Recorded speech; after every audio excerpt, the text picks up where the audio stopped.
Steps toward inner peace. In my early life, I made two very important discoveries. In the first place, I discovered that making money was easy. And in the second place, I discovered that making money and spending it foolishly was completely meaningless. I knew that this was not what I was here for. But at that time, this was many years ago, I didn't know exactly what I was here for. It was out of a very deep seeking for a meaningful way of life, and after having walked all one night through the woods, that I came to what now I know to be a very important psychological bump. I felt a complete willingness, without any reservations, to give my life, to dedicate my life to service. I tell you, it's a point of no return. After that, you can never go back to completely self-centered living. And so I went into the second phase of my life. I began to live to give what I could instead of to get what I could. And I entered a new wonderful world. My life began to become meaningful. I attained the great blessings of good health. I haven't had a cold or or a headache since. Sorry. Most illness is psychological induced. From that time on, I have known that my life work would be work for peace, that it would cover the whole peace picture, peace among nations, peace among groups, peace among individuals, and the very, very important inner peace. However, there is a great deal of difference between being willing to give your life and actually giving your life, and for me, 15 years of preparation and of inner seeking lay between. During this time, I became acquainted with what the psychologists refer to as ego and conscience. I began to realize that it's as though we have two selves, or two natures, or two wills, with two different viewpoints. Because the viewpoints were so different, I felt a struggle in my life at this period between the two selves with the two viewpoints. So there were hills and valleys, lots of hills and valleys. Then, in the midst of the struggle, there came a wonderful mountaintop experience, and for the first time I knew what inner peace was like. I felt a oneness with all my fellow human beings, oneness with all of creation. I have never felt really separate since. I could return again and again to this wonderful mountain top, and then I could stay there for longer and longer periods of time and just slip out occasionally. Then came a wonderful morning when I woke up and knew that I would never have to descend again into the valley. I knew that for me the struggle was over, and that finally I had succeeded in giving my life or finding inner peace. Again, this is a point of no return. You can never go back into the struggle. The struggle is over now because you will to do the right thing and you don't need to be pushed into it. However, progress is not over. Great progress has taken place in this third phase of my life, but it's as though the central figure of the jigsaw puzzle of your life is complete and clear and unchanging, and around the edges other pieces keep fitting in. There is always a growing edge, but the progress is harmonious. There is a feeling of always being surrounded by all the good things, like love and peace and joy. It seems like a protective surrounding, and there is an unshakableness within which takes you through any situation you may need to face. The world may look at you and believe that you are facing great problems, but always there are the inner resources to easily overcome these problems. Nothing seems difficult.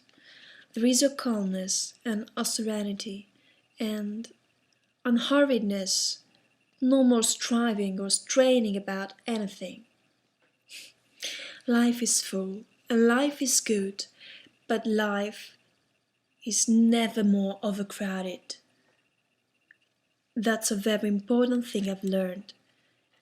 If your life is in harmony with your part in the life pattern, and you are obedient to the laws which govern this universe, then your life is full and good, but not overcrowded.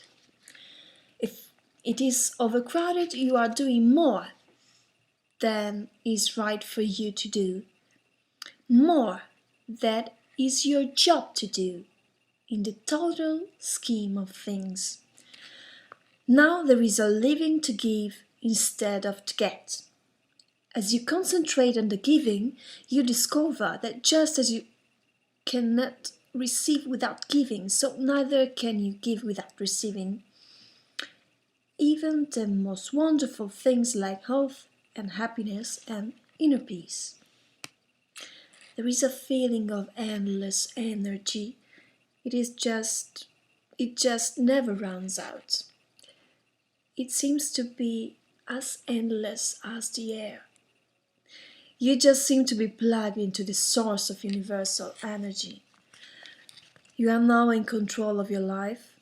You see, the ego is never in control.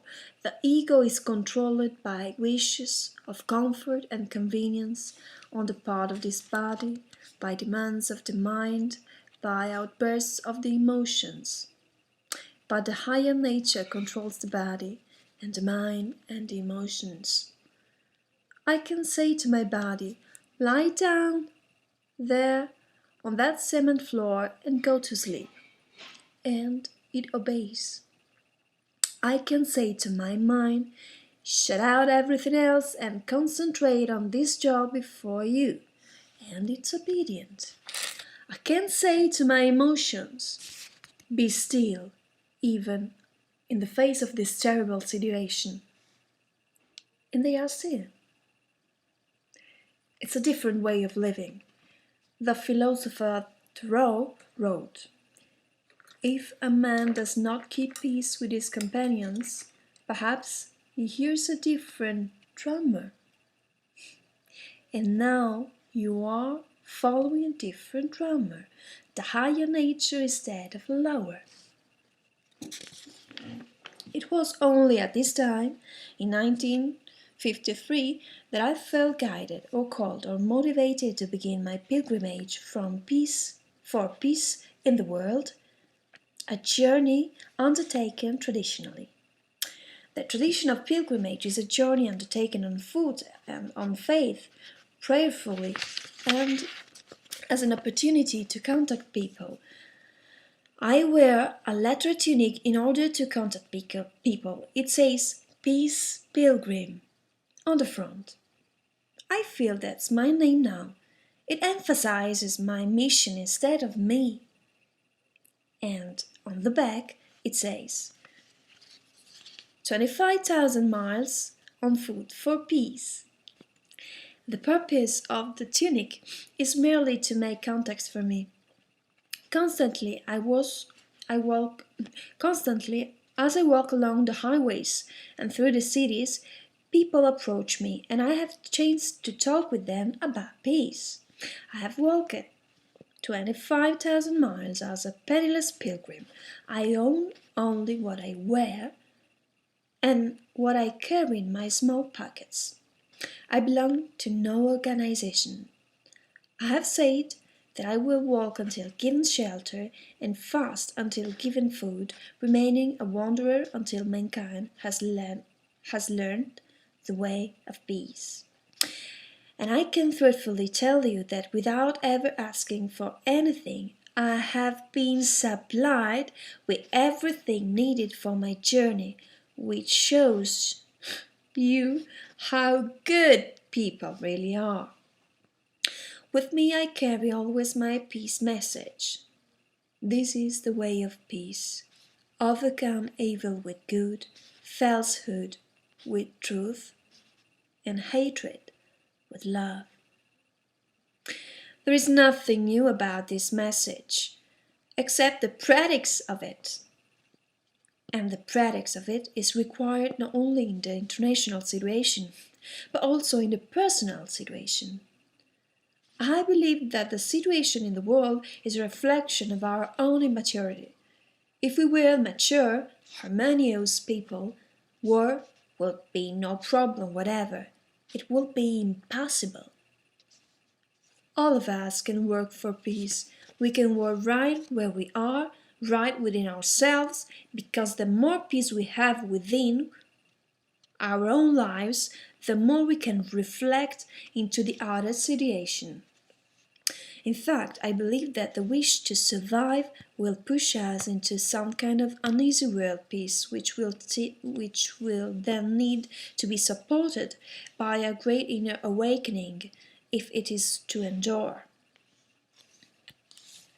I believe we entered a new age when we discovered nuclear energy, and that this new age calls for a new renaissance to lift us to a higher level of understanding so that we will be able to cope with the problems of this new age. So primarily my subject is peace within ourselves as a step toward peace in our world. Now, when I talk about the steps toward inner peace, I talk about them in a framework, but there's something arbitrary about the number of steps. They can be expanded, they can be contracted. This is just a way of talking about the subject, but this is important. The steps toward inner peace are not taken in any certain order. The first step for one may be the last step for another. So, just take whatever step seems easiest for you, and as you take a few steps, it will become easier for you to take a few more. In this area, we really can share. None of you may feel guided to walk a pilgrimage, and I'm not trying to inspire you to walk a pilgrimage, but in the field of finding harmony in our own lives, we can share. And I suspect that when you hear me give some of the steps toward inner peace, you will recognize them as steps that you also have taken. In the first place, I would like to mention some preparations that were required of me. The first preparation is a right attitude toward life. This means stop being an escapist. Stop being a surface liver who stays right in the froth of the surface. There are millions of these people, and they never find anything really worthwhile. Be willing to face life squarely and get down beneath the surface of life where the verities and realities are to be found. That's what we are doing here now. There's the whole matter of having a meaningful attitude for the problems that life may set before you. If only you could see the whole picture, if only you knew the whole story, you will realize that no problems ever comes to you that does not have a purpose in your life that cannot contribute to your inner growth. When you perceive this, you will recognize problems are as opportunities in disguise. If you did not face the problems, you would just drift through life and you would not gain inner growth. It is through solving problems in accordance with the highest life that we have that inner growth is attained. Now, collective problem must be solved by us collectively, and no one finds inner peace who avoids doing his or her share in the solving of collective problems, like world disarmament and world peace. So let us always think about these problems together, talk about them together, and collectively work toward their solutions. The second preparation has to do with bringing our lives into harmony with the laws that govern this universe. Created are not only the words and the beings, but also the laws which governs them, applying both in the physical realm and in the psychological realm. These laws govern human conduct. And so far as we were able to understand and bring our lives into harmony with these laws, our lives will be in harmony. And so far as we disobey these laws, we create difficulties for ourselves too by our disobedience. We are our own worst enemies. If we are out of harmony through ignorance, we suffer somewhat. But if we know better and are still out of harmony, then we suffer a great deal. I recognize that these laws are well known and well believed, and therefore they just need to be well lived. So I got busy on a very interesting project. This was to live all the good things I believed in. I did not confuse myself by trying to take them all at once, but rather, if I was doing something that I knew I should not be doing, I stopped doing it, and I always made a quick relinquishment. You see, that's the easy way. Tapering off is long and hard, and it was not doing something that I knew should be doing. I got busy on that.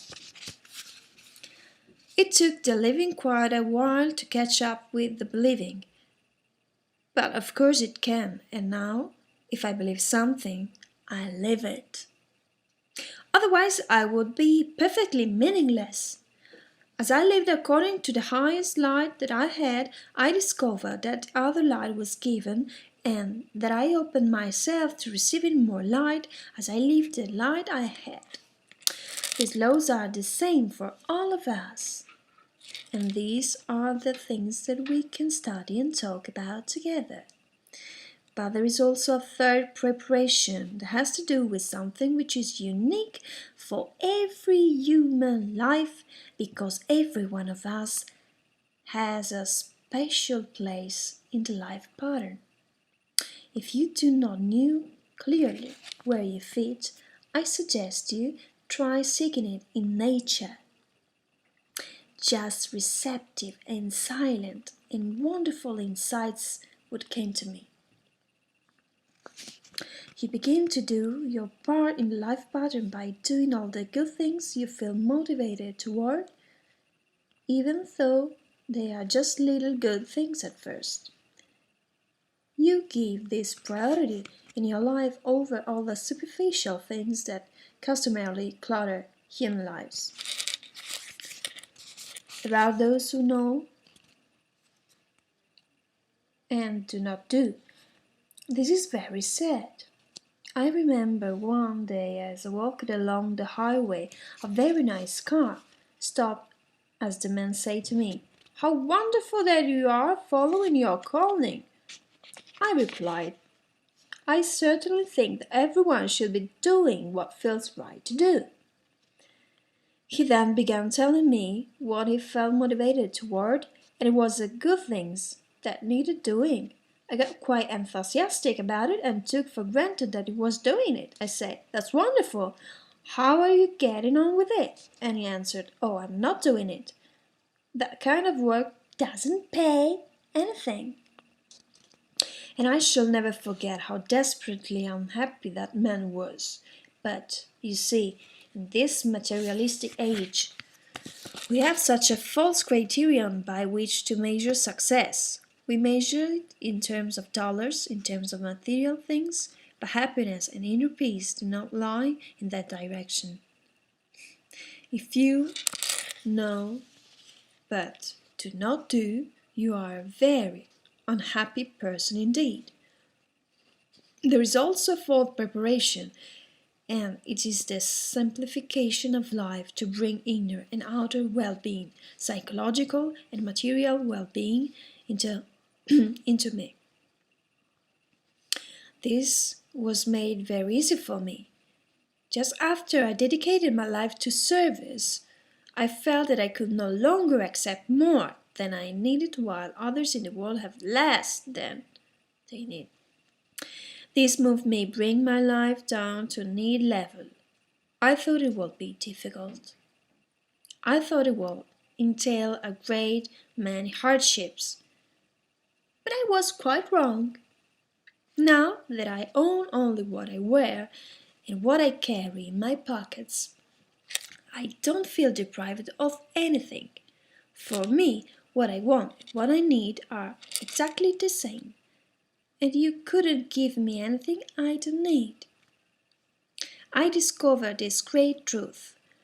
Unnecessary possessions are just unnecessary burdens. Now, I don't mean that all your needs are the same. Yours may be much greater than mine. For instance, if you have a family, you will need the stability of a family center for your children. But I do mean that anything beyond need, and need sometimes includes things beyond the physical needs too, anything beyond needs tends to become burdensome. There is a great freedom in simplicity of living, and after I began to feel this, I found a harmony in my life between inner and outer well-being.